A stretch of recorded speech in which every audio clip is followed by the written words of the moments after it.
నమస్తే, welcome to our channel. నేను సిరి. ఈ మధ్య కాలంలో చూసుకున్నట్టయితే అసలు బంధాలు, తల్లి ప్రేమ, తండ్రి ప్రేమ అంటే కుటుంబంలో అంటే ఏవైతే బంధాలు ఉంటాయో వాటి గురించి అసలు ఎవ్వరు ఆలోచించట్లేదు. పిల్లలు ఆలోచించట్లేదు, తల్లిదండ్రులు ఆలోచించట్లేదు. వాళ్ళ స్వార్థం కోసం వాళ్ళు మనం ఇప్పుడు బాగుంటే చాలు అనుకునే మనస్తత్వానికి అయితే వచ్చేసారు అందరూ. ఆ బిహేవియర్తోనే వాళ్ళకి ఎవరు అడ్డైతే ఉన్నారు అనుకుంటున్నారో వాళ్ళనైతే చంపేస్తున్నారు. మనం వైష్ణవి హత్య ఇంకా మర్చిపోక ముందే ఇంకొక ఘటన వెలుగులోకి వచ్చింది. జవహర్ నగర్లో ఏదైతే సొంత తల్లిని ప్రియుడితో కలిసి చంపేసింది ఒక కూతురు. మరి అసలు ఎందుకు ఇలాంటివి చేసింది? అది చంపేసి తన ఇంట్లోనే మళ్ళీ తను ఇంట్లోనే పాతి పెట్టడం కూడా జరిగింది. సో దీనికి సంబంధించి మరిన్ని విషయాలు మనకు తెలియజేయడానికి మనతో పాటు ఉన్నారు ప్రముఖ సినీ క్రిటిక్ దాసరి విజ్ఞాన్ గారు. నమస్కారం సార్. వైష్ణవిదే ఇంకా మనకి బ్రెయిన్ నుంచి వెళ్ళి లోపల నుంచి వెళ్ళి పోలేదు. అలాంటిది ఇప్పుడు మళ్ళీ ఇంకొక ఘటన ఏంటంటే, ప్రేమ కోసం ఒక ప్రేమించిన అబ్బాయిని పెళ్ళాడడం కోసం కూతురు తల్లిని చంపి ఇంట్లోనే పాతి పెట్టిన పైన అది కూడా ఒక సంవత్సరం తర్వాత వెలుగులోకి వచ్చింది. అసలు దీన్ని ఎలా చూడాలి అంటే సిచ్యువేషన్ హత్యలు జరుగుతున్నాయి. ఈ కేసు చూసిన తర్వాత అనిపించింది ఏంటంటే, కొంతమంది పోకిరి పిల్లల గ్యాంగ్ అక్కడక్కడ కాలనీస్లో ఉండే సింగిల్ మదర్స్, కూతుర్లను పెంచే సింగిల్ మదర్స్ ఉంటారు కదా, వాళ్ళ మీద పడుతున్నాయి వీళ్ళ కళ్ళు. అంటే ఇప్పుడు ఫర్ ఎగ్జాంపుల్ పేరెంట్స్ ఎవరు లేరంట, మమ్మీ ఒకతే జాబ్ చేస్తుంది, ఆమెకి ఆసర ఎవరు లేరు, ఎవరు కనబడట్లా చుట్టుపక్కల, కూతురుతో ఉంటారు కదా, ఆ అమ్మాయిల్ని టార్గెట్ చేస్తున్నారు. టార్గెట్ చేసి వాళ్ళని ఎలా మోటివేట్ చేస్తున్నారు అంటే, మీ మమ్మీ బయటికి వెళ్ళి చేసే పనిలో నీకు తెలియదు, అలాంటిది ఇలాంటిది అని చెప్పి వీళ్ళని ప్రేమిస్తున్నారు. వీళ్ళు కూడా అది నమ్ముతున్నారు. ఇప్పుడు ఈ అంజు అనే ఆవిడ 2025 మేలో కనబడకుండా పోయింది. వెంటనే బొల్లారము ఇక్కడ పోలీస్ స్టేషన్ 2-3 పోలీస్ స్టేషన్లలో కంప్లైంట్స్ నమోదయ్యాయి. అప్పటి నుంచి వాళ్ళు ఏదో ఒక మిస్సింగ్ కేసు లాగా ఉండిపోయింది. తవ్వి తీస్తే పలానా వాళ్ళే చంపారు అని అర్థమైంది. ఆ పలానా వాళ్ళు ఎందుకు చంపారా అంటే, ఈ అంజు అనే ఆవిడ బయటికి వెళ్ళి జాబ్ చేస్తుంది, కూతురు మైనర్ ఇంట్లోనే ఉంది. అంటే ఈ ఎవడో ఒకటి ప్రేమలో పడడానికి అనుకూలంగా ఉంది. సింపుల్గా చెప్పాలంటే అమ్మాయి మైనర్, మళ్ళీ బాగా గుర్తుపెట్టుకో. వీడేం చేశాడు, ఆ పిల్ల చుట్టూ తిరుగుతూ ఉంటే వాళ్ళ అమ్మ తన కూతుర్ని కాపాడుకోవడానికి వాడి మీద ఆల్రెడీ కేసు పెట్టింది. ఒకసారి కేసు పెడితే వాడు 50 రోజులు జైలుకి కూడా వెళ్ళొచ్చాడు. జైలుకి వెళ్ళాడు ఫోక్సో కేసు కింద. మళ్ళీ ఎట్లొచ్చాడో ఏంటో తెలియదు. వచ్చిన తర్వాత అదేంటిది, ఆ అమ్మాయితో మళ్ళీ కలవడం మొదలుపెట్టి, మీ అమ్మ చేపట్టి నాకు ఇలా అయింది, మీ అమ్మ ఇలా చేసింది, నీకు తెలియదు మీ మమ్మీ ఎలాంటిదో, మీ మమ్మీ అలాంటిది, వాళ్ళతో అలా తిరిగేది, వీళ్ళతో తిరిగేది అని ఈ పిల్లని మోటివేట్ చేశాడు.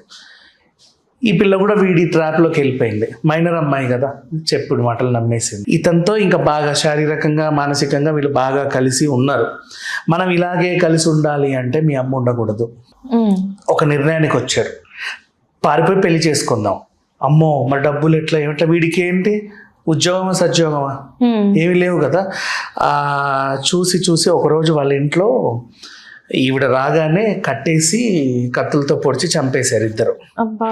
చంపిన తర్వాత ఏం చేసింది, ఇండిపెండెంట్ హౌసెస్లో నువ్వు మంచం జరిపితే కింద తవ్వచ్చు కదా, అలా తవ్వేసి పాతి పెట్టేశారు మొత్తం. ఎవరికి అనుమానం రాకుండా స్ప్రేలు అవన్నీ చల్లేశారు. మంచం కిందే తల్లి, ఇంక ఈయన రావడం పోవడం. అమ్మ రావట్ల 4-5 రోజుల నుంచి ఇంటికి. పెద్ద కూతురు ఇంకెవరు వాళ్ళు వీళ్ళందరూ కంగారు పడతారు కదా.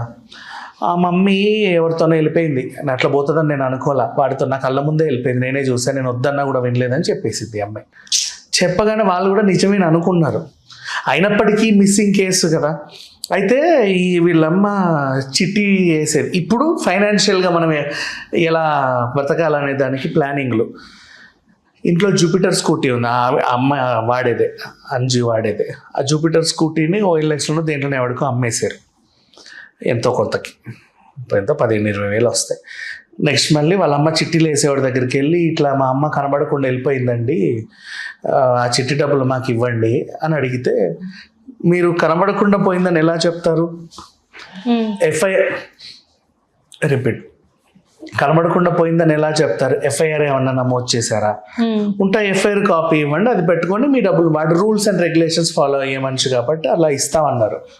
దానికి ఆ మిస్సింగ్ కేసు పెట్టాల్సి వచ్చింది. యాక్చువల్గా చెప్పాలంటే ఆ మిస్సింగ్ కేసు కూడా ఊరికే పెట్టాల, 2 పోలీస్ స్టేషన్లో పెట్టారు కదా. ఒకటి వాళ్ళు భయపడి పెట్టిన వాళ్ళు, ఇంకోటి ఈ చిట్టిలోడి కోసం పెట్టిన ఎఫ్ఐఆర్. వీళ్ళు చూస్తున్నారు ఎంతసేపు నిజంగానే అంటే కూతురే చెప్తుంది నా ముందే నా తల్లిటో పోయిందని. అయినప్పటికీ ఎందుకు నమ్మాలి? ఒకసారి చూద్దాం లోతుగా తవ్వితే ఈ కేసు అంతా బయటపడింది. అండ్ మళ్ళీ ఇప్పుడు ఇప్పటికీ పిల్ల మైనరే, కానీ బాబు ఉన్నాడని చెప్పేసి వార్తలు వస్తున్నాయి. ఇప్పటికీ ఆ పిల్ల మైనరే. ఏమున్నా ఏం లేకుండా ఈమెని జువెనల్ హోమ్కి తరలించారు, వాడినేమో మళ్ళీ రిమాండ్కి తరలించారు. ఇప్పటికే 2 ఫోక్సో కేసులు ఉన్నాయి వాడి పైన. మళ్ళీ ఈ పిల్లని వీళ్ళ తల్లి కూడా పెట్టింది. పగ పెంచుకొని ఏదో చేసి ఇంట్లో పెట్టారు. సరే, ఈ స్టోరీ గురించి ఎక్కువ మాట్లాడడం నాకు ఇష్టం లేదు. అసలు బేసిక్గా బయట జరిగే తంతు గురించి మాట్లాడితే అసలు ఇప్పుడు దీనివల్ల మనం జనాలకి ఏం చెప్పదలుచుకున్నాం? ఒకటే గుర్తుపెట్టుకోండి, సింగిల్ మదర్స్ ఇళ్ళకి వచ్చినప్పుడు, కూతుర్లతో ఉన్నప్పుడు, వాళ్ళతో వీళ్ళతో అదేంటిది మాట్లాడుతుంది అని అనుకున్నప్పుడు, నిజంగా చెప్తున్నా మీ జాగ్రత్తలో మీరు ఉండాలి 100%. ఏదో రోజు ఏమైందో ఎవరికి తెలియట్లా. ఈ రంకు బాగోతాల వల్లే రైట్ ఇంట్లోనే ఒక యమపాశం రెడీ అవుతుందని అనుకోవాలి. కాబట్టి నేను చెప్పదలుచుకుంది ఏంటంటే, దయచేసి పిల్లలకి ఫోన్లు ఇవ్వకండి, వద్దు, అస్సలు వద్దు. మా ఫోన్ అలా ఇవ్వకపోయినా కూడా ఫోన్లు ఇవ్వట్లేదని చెప్పేసి చంపేసిన వాళ్ళు ఉన్నారు కదా. 4 తన్నండి, నష్టమేం లేదు. ఫోన్ ఇవ్వకండి. నువ్వు ఫోన్ ఇస్తే ఖాళీగా కూర్చొని నువ్వేమో జాబ్ చేసి వస్తున్నావు, ఎడ్యుకేషన్గా యూజ్ అవ్వట్ల వాళ్ళకి, అది ఇంకొక రకంగా యూజ్ అవుతుంది. పరిచయాలు పెంచుకుంటున్నారు ఊరందరితోని. ఎందుకంత అవసరం ఏముంది? ఊరందరి పరిచయాలు నీకు చిన్నప్పటి నుంచి ఉన్న పరిచయాలు అక్కడ సరిపోవా? ఊరందరితో పరిచయాలు పెట్టుకొని వాళ్ళకి మెసేజ్లు చేసి నెంబర్లు షేర్ చేసుకొని వీళ్ళకి తెలియకుండా ఇంకో ప్రపంచాన్ని నడిపేస్తున్నారు. అది సడన్ గా ఏదో రోజు తెలిసింది అనే టైంకి వచ్చేసరికి భయపడి ఆ భయానికి వీళ్ళు హత్యలు చేసేస్తారు. చాలా సింపుల్ గా హత్య అంటే ఏంటో అది సింపులే, ఏదో మార్కెట్కి వెళ్ళి కిలో దొండకాయలు కొనుక్కొచ్చినట్టు చంపేస్తారు. సింపుల్ గా చేస్తున్నారు, అసలు ఆలోచన విచక్షణ రహితంగా. పోనీ వీళ్ళు ఏమన్నా రెగ్యులర్ క్రిమినల్స్ అంటే కాదు, ఎక్కడో మూలకి. ఇప్పుడు ఓవరాల్ గా వీళ్ళిద్దరు కలిసి కొలకడానికే కదా ఆమెను చంపింది, అంతే కదా. ఈ వయసులో కొడుకులు ఎందుకు, దేనికి అసలు? అసలు నెక్స్ట్ ఫ్యూచర్ ఏంటో తెలీదు, మళ్ళీ అదేంటిది సంపాదన ఎలా వస్తుందో తెలీదు, ఏం చెయ్యాలో కూడా తెలియదు. ఓ ఫోన్ ఉంది, ఎవడో ఆకువక్కగాడు పరిచయం అయ్యాడు, పరిచయం చేసేసుకున్నారు. వాడు పరిచయం చేసుకోవడానికి వాడు ఉంటే నేను పరిచయం అవ్వడానికి రెడీగా ఉన్నానని పరిచయం చేసేసుకున్నారు, సరిపోయి. ఎట్లా ఫోన్లు ఇవ్వకండి, అందరికీ చెప్తున్నా.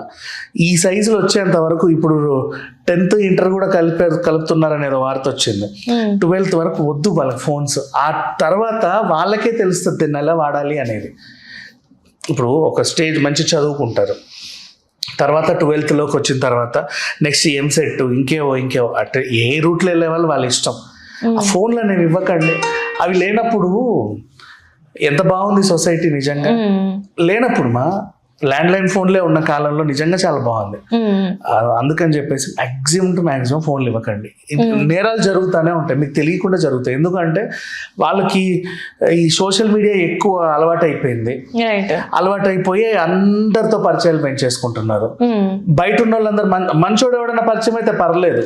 ఇప్పుడు వాడు పరిచయం అయ్యి నీ గోల్ ఏంటి, నీ లైఫ్ ఏంటి, నువ్వు ఇది చదువుకుంటే బాగుంటది, అది చదువుకుంటే బాగుంటది అని చాట్ చేస్తే పర్లా. అలాంటి వాళ్ళు లేరు కదా ఇప్పుడు ఎవడు. ఇంకేదేదో మాట్లాడుతున్నారు, ఏదేదో చేస్తున్నారు. సో మొత్తానికి అయితే పేరెంట్స్ కి ఒక హెచ్చరిక లాంటిది ఈ ఘటన అనుకోవచ్చా మరి? అమ్మా, ఎన్ని హెచ్చరికలు ఇస్తాం మనం?